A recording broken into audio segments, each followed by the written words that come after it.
بڑی سیاست بڑی بے رحم چیز ہے. میرا مطلب ہے کہ کوئی کھڑا بھی ہو جائے دے رہا ہے درست ہے نا, ہم پھر بھی کہتے ہیں کہ تو نے کیا کیوں, اس ٹائم پہ کیوں کیا. اہم چیز مگر اب دیکھیں نا لوگ سفر کریں گے کر رہے ہیں نا, مگر انہیں کو بات دعائیں دیں کہ آپ لیگ کے واپس بھیجتے. اس کے اوپر فقط آپ کی نظر میں سیاست کی صدر نے اس میں یہ دیکھیں اس وقت پارلیمنٹ بھی موجود نہیں تھی کہ دوبارہ وہ پارلیمنٹ کا مشترکہ اجلاس بلا کے, یہ سب سے بڑا ان کا کروشل ٹائم تھا صدر عارف علوی صاحب کے لیے. انہوں نے بٹرے کیا, اسٹیپ کیا انہوں نے اپنی پارٹی کے لوگوں کو, تمام لوگوں کو جن پہ ایکٹ لگے گا آپ واپس کر کے بھیجتے. اگر یہ ڈیل ان کی اس وقت ہی ہو گئی تھی, وہ کہتے ہیں نا.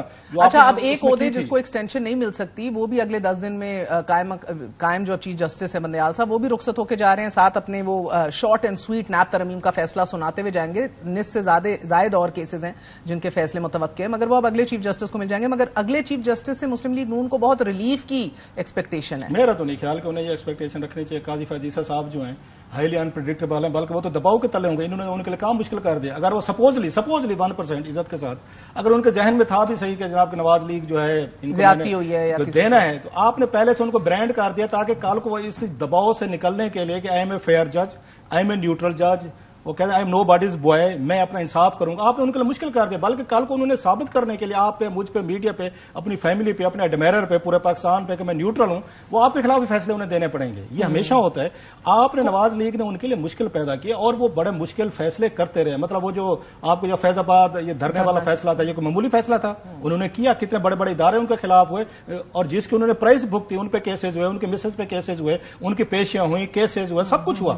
وہ سفر کرنے کے بعد اب آپ ایکسپیکٹ کرتے ہیں کہ وہ آئیں گے اور ہمارا کھیل کھیلیں گے. کیوں کھیلیں گے؟ وہ تو اگر وہاں پہ چیف جسٹس لگ بھی رہے ہیں اپنی سینیورٹی پہ لگ رہے ہیں نا. کوئی آپ نے آؤٹ آف دا ٹرن کو شباز جاتے جاتے آپ کو لگ رہا ہے بندیال صاحب ایسا کوئی اور فیصلہ نہیں دے سکتے وچ ول بی ویری سرپرائزنگ, کیونکہ یہ بھی رپورٹ ہوا تھا کہ کچھ ایسے فیصلے آئیں گے جو بڑے مشکل پڑیں گے. بات بتایا, میں کہنا نہیں چاہ رہا پاکستانی لوگ ناراض. پہلے جو فیصلہ دیا تھا 14 مئی کو الیکشن ہونے ہو گئے, آپ نے پنجاب کا الیکشن کرا لے, کے پی کے کرا لی, آپ نے باقی چیزیں کرا لی کہ اب آپ جو وہ کہتے ہیں فیصلے بھی حالانکہ ٹھیک ہے, ان فیصلوں کی عدم پیروی کی وجہ سے, لیک آف امپلیمنٹیشن کی وجہ سے آپ کو لگتا ہے کمزور پوزیشن پہ جا رہا ہے. میرا یہ خیال ہے کہ ایک چیز مجھے اچھی لگتی ہے ان کی بندیال صاحب کہ ہم نے بڑی تنقید کی, انہوں نے کبھی اس چیز کا برا نہیں مانا, کبھی نوٹسز نہیں ہے تو انہیں عدالت صبر بہت, یہ بندیال صاحب کو میں کریڈٹ دیتا تھا, آپ بندیال صاحب کو بنتا ہے. لیکن ہیمک سڈال دس انہوں نے اس چیز کی بنیاد خود رکھ دی تھی جب سپریم کورٹ میں انہوں نے فیورٹ پلے کرنے شروع کیے نا, اپنے 3 پسندیدہ ججز کے ساتھ بیٹھ کے آپ نے اپنا بینچ بنا کے اپنی مرضی کے آپ نے فیصلے دینے شروع کیے, اور پھر آپ نے باقی ججز کو اس سے اپنے آپ سے علیحدہ کیا کہ آپ نے کہا ہم 3 ہی ججز ہیں, وہ کہتے ہیں ہولر دین پوپ, ہم 3 ہی نیک ہیں, باقی جو ہے نا وہ اس قابل نہیں ہے سپریم کورٹ کے کیسے سنے. آپ نے فل بینچ سے آپ اسے وہ ہوئے, اسے وہ الرجی کو, اگر آپ فل بینچ بناتے اور بڑے کیسز میں بناتے تو میرا خیال سپریم کورٹ کی عزت بھی رہتی, فیصلہ بالکل ایسا ہی. مگر ابھی عمل ہوتا ہے نا جسٹس قاضی فائز عیسیٰ جو اپنا ایک پبلک سٹانس لے چکے ہیں اس پہ آ کے کام کرے. But sir last question, Peoples Party اتنی زیر عتاب کیوں آئی ہوئی ہے؟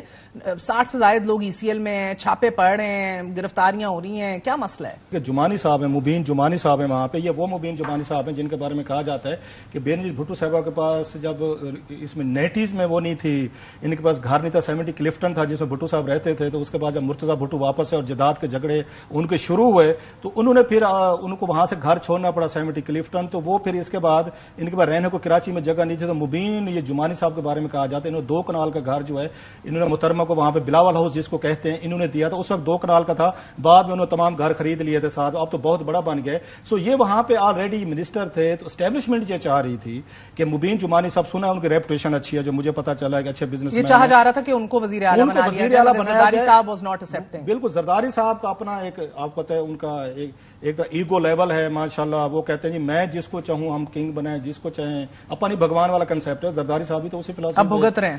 نہیں, بھگت والا یہ کہ اس وقت ان کے نگران وزیر نہیں بنائے گئے. جو مجھے پتا چلا تھا جب انہوں نے وزیر اعلیٰ بنوا تو لیا اپنی مرضی کا مقبول یہ باقر صاحب کو, لیکن پھر جب انہوں نے کہا جب میرے وزیر بھی نگران رکھوں گا, بھائی صاحب آپ نے وزارت ایک لے لی ہے, اب آپ کے وزیر نگران جو ہے نا آپ کی مرضی کا نہیں رکھیں گے. ان کا خیال یہ ہے کہ کراچی ہو سندھ ہو اس کو کلین کرنے کی ضرورت ہے. بھتے لیے جا رہے ہیں یہاں پہ, مطلب کیش لیا جا رہا ہے, پیسے لیے جا رہے ہیں ان کے پاس, مطلب کروڑ ارباں ایک ان کے پاس خزانے. پچھلی حکومت میں ڈالر آپ کو یاد ہوگا, اگر اس وقت الزام لگتے تھے یہاں پہ اس وقت ایک یہاں سے ڈالر جو ہیں آپ کے یہاں سے امپورٹ ہوتے تھے, ساری ایکسپورٹ ہوتے تھے, جب بیگز کے ذریعے جاتے تھے اور ایک دو لوگ پکڑے بھی گئے تھے. پھر لانچز کے ذریعے کہا گیا تھا لانچوں کے ذریعے ڈالر جاتے تھے.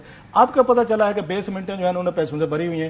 ان کے وہ نہیں تھے ان کے اسپیکر سندھ اسمبلی سراج کیا نام تھا ان سراج دورانی, جی سراج دورانی صاحب کے گھر پہ چھاپا پڑا. کسی ذرا ویڈیو تو چلیں اپنے پروگرام میں. آپ کو سمجھ آ جائے گی کیا کچھ نکلا تھا ان کی بیسمنٹ سے. آنکھیں چندھا جائیں آپ. پرویز الہی کا بھی کوئی تو ناقابل معافی جرم ہے جو وہ 72 سال کی عمر آپ کو ان حکمرانوں پہ رہائی کے بعد ہے.